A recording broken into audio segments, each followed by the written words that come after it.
Good evening and welcome to another edition of Larry King Live. It's a great honor to have Tiger Woods as our guest for the full hour. It's his first ever live sit-down interview. It's an honor to have him with us, and we appreciate his coming. But he was supposed to be with us last week, so the first obvious question would be, how's the back? Oh, the back's fine. What happened was I was kind of doing a little cross training. I was running too many miles and too early. I hadn't run for a while, and all of a sudden I go out and run 4 or 5 miles every day and hit a whole bunch of golf balls and puts a little strain on the back, and I felt a little twinge. So I decided, let's just do this as a precautionary measure and make sure it's okay and ready to go. So that's why you didn't play in the Kemper. Yeah. It's strange, though, isn't it, for someone so young to have a back problem? Usually we associate back problems with the aging. I'm getting old, I guess. That must be it. When you say cross-training too soon, meaning? I was just running too many miles right away, like where I haven't done any road work like that. I've been lifting, but I haven't exactly run, and haven't done that in probably months. And then all of a sudden go out there and run 4 or 5 miles. It does put a little strain on it. How did they treat it? Ice and heat and a lot of stretching, and it's perfect now. Do golfers work out a lot? They're starting to. They really are. They're starting to become athletes, and I think probably in the next, about 15, 20 years is when you can see the majority of the players on the tour be athletes, and that's when you're really going to see something special. You think it's going to get better then? No doubt about it. We'll see lower scores? I think lower scores, guys who are fit, guys who are watching what they eat, what they do, and not get those big old beer bellies. Does that embarrass you a little because guys still play with that? And do you feel funny when you're... No, I don't, because it's one of those sports where you can get away with it. That's fine. If you can get away with it, might as well go ahead and do it. But also you have to realize that some of these guys are just naturally big. Not everyone can look like a physical specimen. So you will play the Open next week? No doubt about it. How do you choose? There's so much to talk about, but basically, how do you choose what you play? We'll play Kemper, I will not play Buick. What's the determining factor? One is whether I've played there or not before, whether I like the place or whether the golf course suits my game. A lot of different factors go into it. But it also has to do a lot with the majors and gearing up for the majors. I like to have my game peaking for those things. And does that mean you'll play the week before a major? I usually take the week off before a major. Some used to play it, right? Some like to play their way into shape, play 2-3 weeks in a row into a major, and others like to just go off into collusion and get ready that way. Do you ever wonder, looking back, how all this happened to you? You're obviously superb at the sport, but all this attention so young, do you ever think to yourself, where did this come from? I do. I really do, because it's wild. When I go grocery shopping, go run my cart up and down the aisles and people recognize me. The wildest thing that ever happened was my friends and I were going to, to a Clipper game. And a Clipper game? A Clipper game, and we were driving along in the car, about 25 miles an hour. It's at night, my window was down, but it was at night, and we're driving along, and people recognized me. That was wild. That flips you? That was wild, yeah. All right. Do you ever think that too much too soon? Maybe I'm having too much of this. I know you're a very composed guy and obviously mature, but do you ever think to yourself, this is maybe a lot for it? You're 22, that's a kid. Yeah, I know. I think I would have said yes last year, but now I've gotten used to it in a sense, because last year, right after I won the Masters, is when it was just berserk. I went on vacation down in Mexico and couldn't have fun and left. And then my first tournament back, which was the Byron Nelson, it was unbelievable. Following you around? Unbelievable. You lose all privacy, right? I've learned how to, I guess, get my privacy in different ways. Like? What I mean by that is, when I go out in public, obviously I'm in public and I really can't have the private time that I would like. But I've learned how to, I guess, in a sense, manipulate things, manipulate my life, so I stay in places that are private. I go to places with my friends that are in private, so we can have fun that way. But you do, for every pluses and minuses, give up some part of your life. Oh, yeah. Because guys your age like to go hang around the shop and kid around and stand on the corner and have some laughs in the shopping center. You can't do that. Well, first of all, I don't like to shop. You don't like to shop? Oh, I hate shopping. You wear Armani suits and great-looking ties. For yourself, you like to go to a store. No, send in the measurements. They can send it. I hate shopping, let me tell you. I hate it. All right, let's go real back. When did we have those famous pictures we've seen of you as a child, like Wayne Gretzky on skates? When did you start hitting the ball? I started when I was about 9 months. Would you say you had for want of a better term, a natural affinity for the game? As far as, yeah, I did.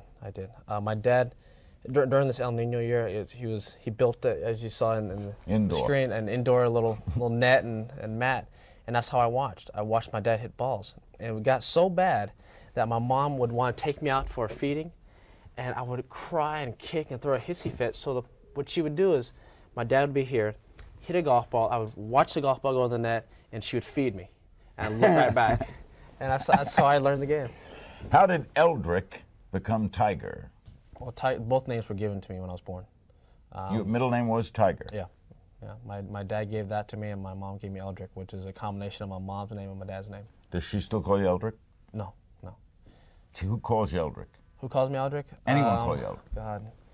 Only people I ever do were teachers when they didn't know. Then they didn't know me, and I say, well, can I please be called Tiger?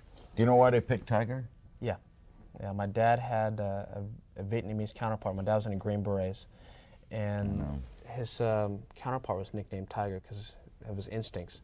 And he saved my dad's life on a number of occasions. And when Nam fell, they lost touch with one another. And I was born probably about a year and a half later. And in honor of him, I was given the name. Have they ever heard from him?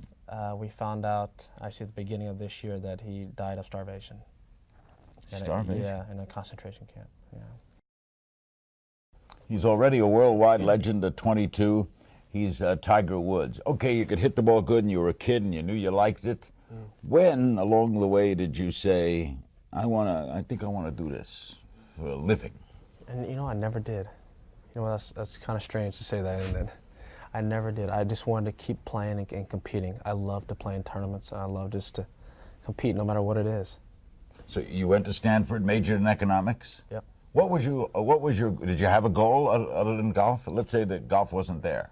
I'd have to do something in business within the golfing world. I love it. I have to be around golfers, be around that type of crowd. I just love it. I love watching people hit balls.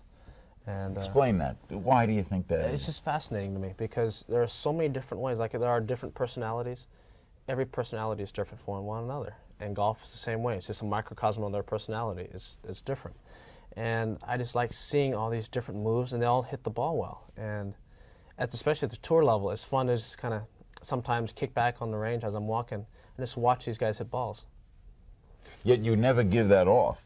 You're a kind of solitary player in yourself. You have to be, right? You have to be, yeah. But you are appreciating, as you watch any of the good ones. Oh, yeah, any player on tour, because obviously they've done something well to get there, and I just like to know what it is and watch. Maybe I can learn from it. And what was college golf like?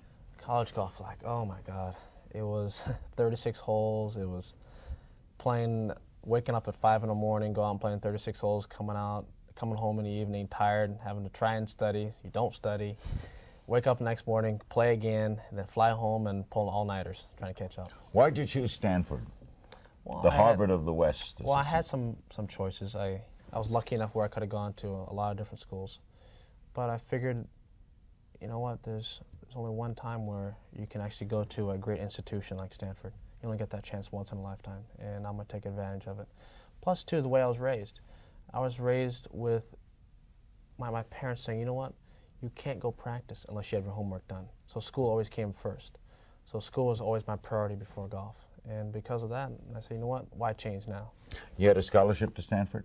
Golf scholarship? Yeah, I did. But you have to maintain your academic standing there or you're gone, right? Right, exactly. Was it a school equal to its reputation? It was hard. It was really hard, let me tell you. Because, I had a couple friends, one had a photographic memory. My roommate, my freshman year was unbelievable. He never studied and somehow kept getting A's, and I'm like, how do you do this? Well, he's obviously brilliant.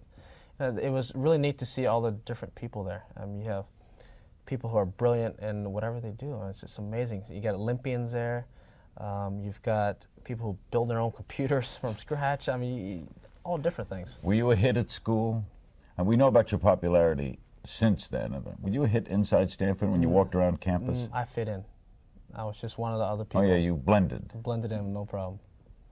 Did you ever think early on about why there were so few of your color in the game? I mean, were you too young, or were you not No, conscious I of that? realized it later on in life. I always say late, not too late. I'm not that old yet. But when it first hit home that I was not accepted when I was probably about 4 years old, 4 or 5 years old, when a guy at the golf course I was playing Playing at 4. at 4 years old, at the military base, came over to me and said, he called me the N-word, and said, Really? "We don't allow any of you out here." And my dad was over on a putting green, and so he just kind of shooed me off. Went over, told my dad, and my dad came over, talked to him, had a little altercation, and next thing you know, I was kicked off and banned from the golf course because of the color of my skin. What did that do to you? It makes you grow up. It makes you understand that people view other people in different ways, and it's not because of their personality; they don't know them. But sometimes, unfortunately, it's because of the color of their skin. Now, prejudice is idiotic. When it happens to you directly like that, though, I mean, how do you emotionally deal with it? I have nothing to do. Why should someone not let me play golf? Because I'm a little darker than them. That's crazy. It's kind of funny because, I mean, no offense, but some white people like to try and get dark and tan. And They go by copper tone all the time. Exactly, and here we already are. No, but I think, unfortunately, it is part of our society, and it is there. But more than anything, that really inspired me. And those blacks on the tour, Charlie Sifford, was kind of Larry Elder, and Lee. Yeah. they had Lee Elder. Yeah. They had overcome. Oh my God. Your predecessors, your Jackie Robinsons, had overcome a lot. What they had to grin and bear and get through it with maintain dignity, because if they didn't do that, they would have kicked them off. The tournament you won, the famed Masters, blacks couldn't play it. Yeah. Not too long ago. Yeah, 1975 was the first time Lee Elder played. Yeah. Did you feel, was that part of that win too? Did you feel it sort of? When I was walking up 18, a number of emotions go through me, but one of them was, you know what? Thank you guys. I was thanking them as I was walking up. When I was looking down, there was a couple moments where I looked down and I was thinking. Black golfers before you? Yeah, Charlie and Lee, 'cause I know those two, and then Teddy Rhodes and a number of others. Yeah. Thanks. That's nice that you remembered. Hey, it's because of them I was there. What was the best part early that told you I can play this game? And was there an aspect, was it your swing? Was it something where, if I'd have seen you when you were 12, I would have said, because people say they saw Gretzky at 10, and they said, this guy could skate, this guy could play. What did you have that I would have spotted at 12? I think probably my swing in general, 'cause it just tends to flow. It's hard, I swing pretty hard at it, but I've always done that my entire life. Even for a kid my age, the club just tend to flow in my hands. Is that genes? Your father played? I've just been lucky enough where I was blessed with that, I guess. I don't know. I'm not against it. You know. Our guest is Tiger Woods. We'll be back with more. Don't go away. He's won 9 tournaments since turning pro. His Masters score, 270, 18 under par, is a record. He finished 1997 with 5 victories, a record for the PGA Tour, over $2 million. He was the 1997 Associated Press Male Athlete of the Year, the 1996 Sports Illustrated Sportsman of the Year, had a great amateur career, winning 6 national championships. His endorsement deals have made major news for Nike and Titleist and Rolex and Wheaties and American Express. His father was a Green Beret. He's got a new book out. You rarely see criticism except for the John Feinstein book. How have you reacted to that, in which he has made it as if you have, I guess, too much too quick and are now above it? I don't know, because he doesn't know me. You never met him? I know him now, but I wouldn't call him a good friend or anything. But I know him through like an acquaintance. But it's very interesting because this is a guy who observes from the outside, never has a chance to get to know me, and then go ahead and take shots at me. Kind of interesting. He never sat down and did an interview with you? No. He did an article for Newsweek from his home or somewhere on the East Coast. I don't know where it is. But, he lives in the East Coast. Yeah, he did his article from there and never actually went to Milwaukee when I turned pro to write the article. He wrote that the Masters elevated you to a level of fame no athlete has ever, other than Muhammad Ali, ever achieved. People who knew nothing about golf suddenly cared about the sport. They stopped to watch Tiger. He signed endorsement contracts. He blew off the President of the United States, and Rachel Robinson, the widow of the century's most important athlete, made no apologies. He didn't have to. He was Tiger. What? No reaction other than that's interesting? No, it's just, it's very interesting too, because one is the president asked me to come to Mr. Robinson's ceremony, Anniversary, ceremony up in New York. the day I won the Masters, and he said it was so important that I should be there. I was just wondering if it was so important, why didn't he actually ask me before, instead of jump on the bandwagon right when I won? And that really bothered me. Really? Did he call you personally, the president? They did. And I've always honored Jackie Robinson. I've read all the books. I know all about him. And I figured, you know what, I would rather, I'm more of a private person. I'd rather celebrate his occasion within my heart. And I was But how watching does a 22-year-old say no to the President of the United States? That's just me. It's not that I'm saying no to the President of the United States. I'm saying no to the way he approached it. Did you tell him the reason? Did you say, why didn't you call Saturday?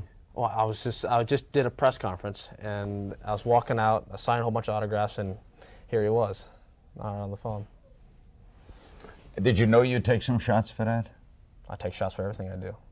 Yeah, well, how are you reacting to, other than interesting, there has to be some emotional conflict to read yourself knocked at this age. Oh God, I've been knocked for a lot of different reasons all my life, and I guess this is no exception. But I know what I did, and I'm going to stick with it because I honor Mr. Robinson in my heart, and I always will. We're going to include some phone calls for Tiger Woods. This is your program as well. One other thing in the Feinstein book that bothered me, and I wonder how you reacted to it, when he talks about your interest in commercials, and you turn out to be a 22-year-old who stamps his foot when he doesn't get his way, stalks angrily off the golf course if he shoots 74. How do you react to that? Well, he'd be mad if you shot 74 too. Well, maybe not. That's right. Oh boy, when that day I shot 74 on the first hole, I got real mad. No, but it's amazing how people like to take shots when they don't really know you. That still surprises you, right? Mm-hmm. Yeah. I can, fine, go ahead and take shots at me if you really get to know me. You know me, what I believe in, my principles, and if you disagree with that, that's fine.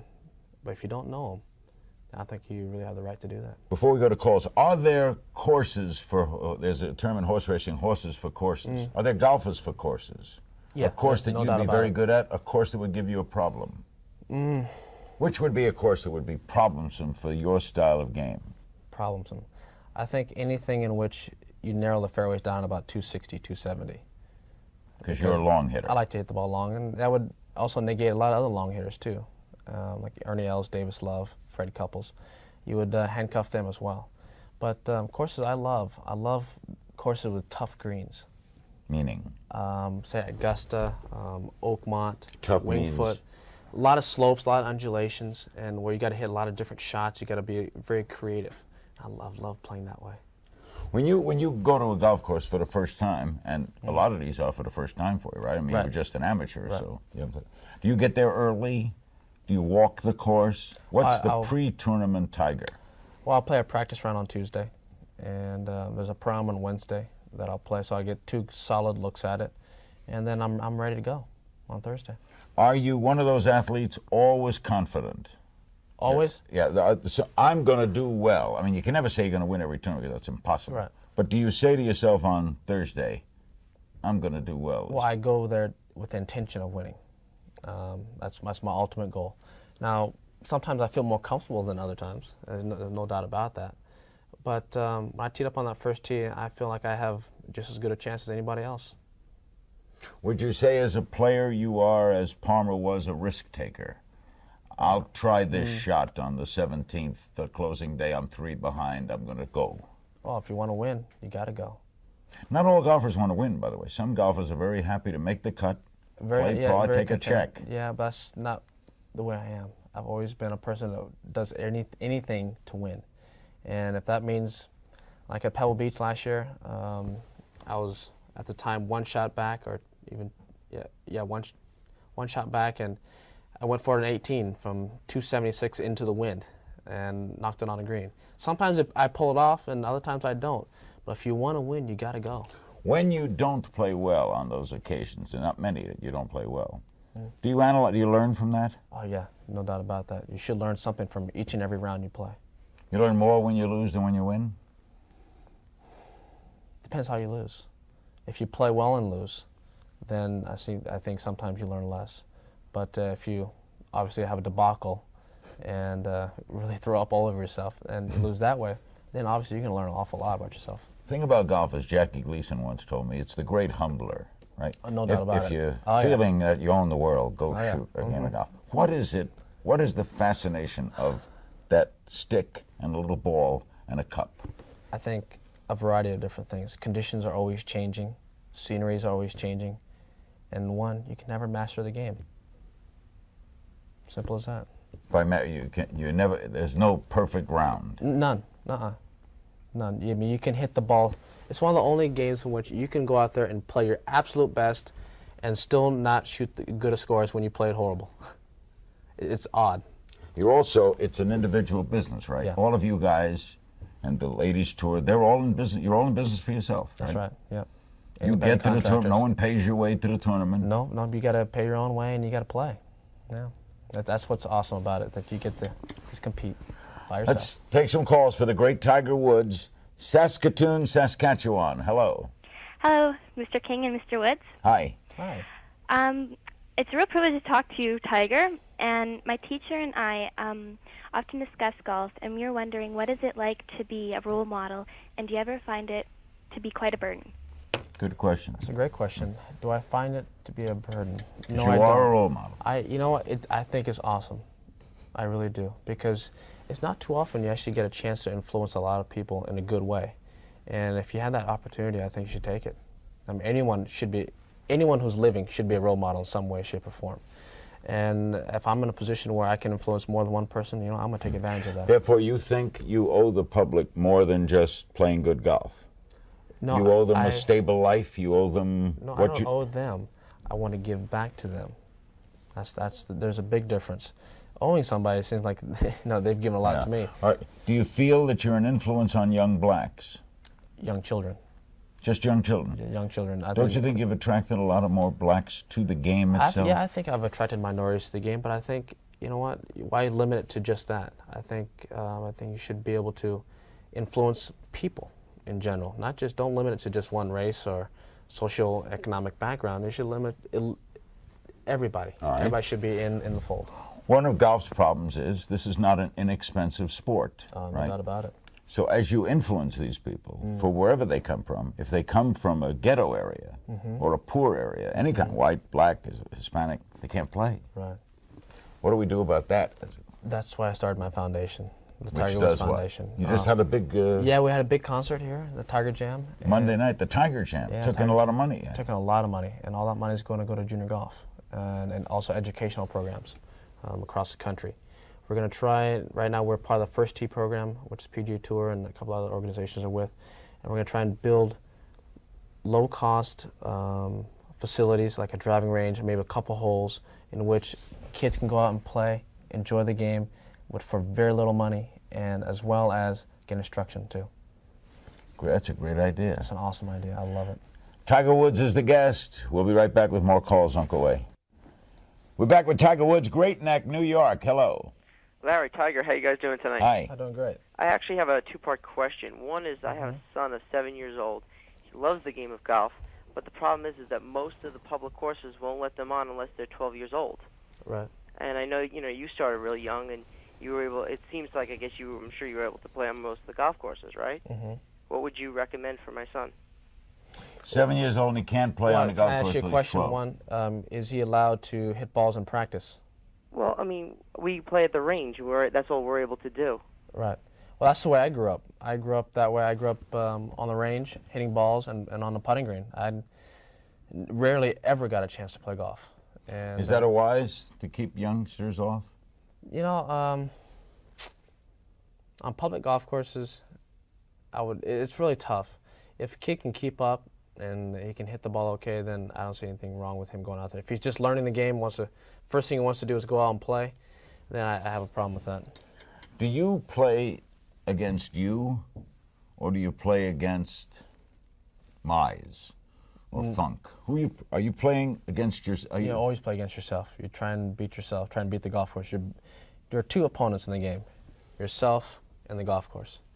If you can somehow combat those two, you'll do all right. The age-old question, there have been some great. Ken Harrelson was a great baseball player and a terrific golfer. And he won all the baseball golf tournaments, and he'd shoot in the 60s, and he played Doral great. So he decides on the pro tour and gets wiped out. What happened? It's still the same club, the same ball. What happened? You know, sometimes there's a mental block up there. And if you can't get over the fact of where you are now and still relax and go ahead and let it flow from you, then sometimes you're going to have some problems. So in other words, it's easy when the competition is just the baseball players playing golf. But it affects you if it's Nicklaus. Exactly. I think sometimes people get caught up on who they're playing rather than going out there and playing the golf course. What's it feel like to play with legends? It's unbelievable. It's a great feeling. I'll tell you a great story. I think it was my last Masters as an amateur, so I was 18. I played, no, it was 20, sorry, I played with Arnold Palmer and Jack Nicklaus on Wednesday of the Masters, played all day, and then was fortunate enough to go out there in the par 3 contest and continue playing with them for another 9 more holes. I got to play 27 holes with two of the greatest players to ever play the game. What'd you talk about? Oh, we talked about all number of different things. I kept asking them questions. I was so excited. We're playing skins and also giving each other the needle at times too. And who won? Jack did. Jack birdied the last hole. He could take all the skins from us, as always. Rancho Cucamonga, hello. Hi. Hi. Hi, Larry. Hi, Tiger. Hi. There. I'm a huge fan of both of yours. Thank you. My thank question you. is for Tiger. Uh-huh. With your recent success, how have you been treated by the other players on the tour? Good question. Very How are good. you treated? You get all the attention? At first, it was a little of jealousy. There's no doubt about that, because I was getting a lot of hype, and some of my endorsement deals were reported in the public, and obviously people are going to read them and know about them. So yeah, there was a little jealousy because I haven't proven myself out there. I hadn't hit a shot yet, and I got what I got. So yeah, and plus also they didn't know me as a person. They see this little kid come out there and playing.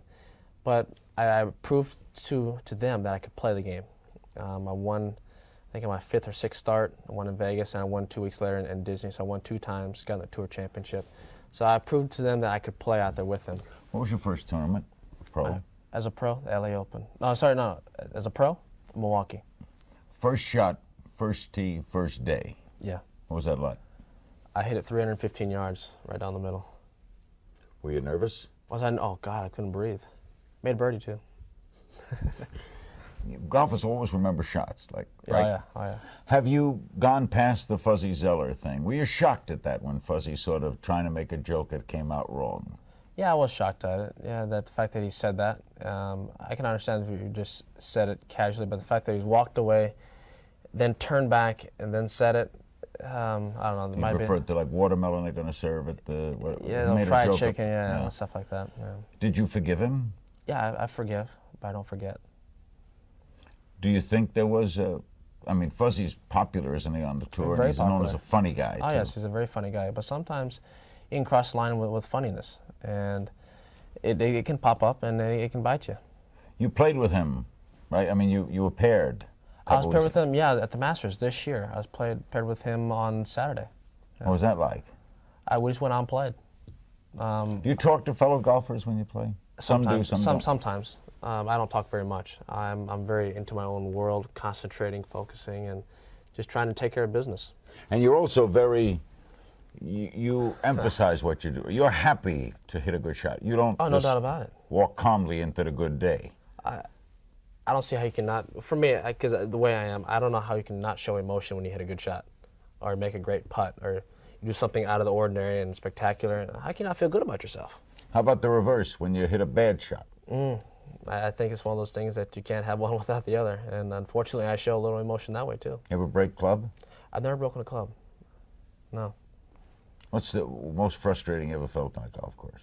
Do you ever, It's frustrating. Oh, God. you ever not finish a round? You know, because out of anger? Yeah. No, never done that, no. I'll play all the way through. If you start it, you got to finish it. But there are times when, yeah, you're thinking, you know what, I could be in other places right now. Do you ever have one of like those 8 8-shot bogey? You know, where you hit the water, you hit a rock, you hit a sand dune. Oh, God, I've had a number of those. Unfortunately, some are in tournaments.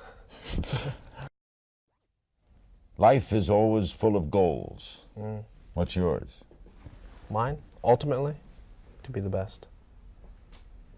You want to be known as the best who ever played this game. Just to be the best. Whether it's to play the game or the best I can be, whatever it is, I just want to be the best. Best you can be. You're going to join the Army. And I quite, my dad was there. That's good enough for me. Do you have a particular tournament that you say, that's one I want to win? All 4 majors. You've got one. Would be pretty nice. I would like to get the Grand Slam one day, but as of right now, you know, I don't ever see it changing. That every term I teed up, and that's my priority right that moment. Why is it so hard, if you're really in a groove and everything's going well, to win back-to-back tournaments? Why is it hard? Yeah. Oh, God. I mean, goalies win back-to-back games. Michael Jordan, your favorite, he loves yeah. you love him. They win 3 games in a row, 8 games in a row. Why is it hard to win 2 tournaments in a row? I think because one is that there are a number of different factors that go into it. Back-to-back games usually happen 2 or 3 nights apart. For us, back-to-back wins happens 2 weeks apart. That's a whole weekend, a lot of different things. 4 days cumulatively add up to a winner versus just one day, one night, depending on the sport. Is it also very hard to keep the groove? So it's unbelievably hard to keep the groove because every day, sometimes you wake up just a little different. And You play every day? do I play every day? No. I take time off. Okay, gotta rest. When you do, like let's say, would you take a week off? 2 weeks? I take a couple weeks off here and there, but I say I take a couple weeks off. When I'm at home, I'm playing almost every day. Now you're coming back from this back thing. You're playing the Open next week. Did you play this week? Yeah, I've been playing. I've been in Vegas with my trainer and my pro, and we've been working pretty hard. What does a pro do for you? You're a better player than a pro. But he's my instructor.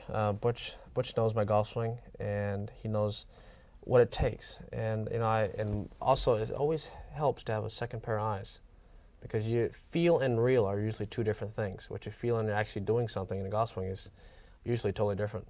So they see something you don't see. Yeah. Plus, he's got so much more infinite knowledge about the game than I do. He can teach me, but ultimately, no matter what he teaches me, I got to go out there and Do you watch tapes of yourself? sometimes. That's not always a great help. Is it sometimes if you know what to look for? Sometimes I'm struggling with, let's say my putting, and I want to go look at some times where I putted well, and look at all the different versions of when I putted well. Tiger, you're an ace. I thank you for giving Thank us you. this full Thank you, hour. Larry. You were terrific. Thank you very much. Thanks for having me.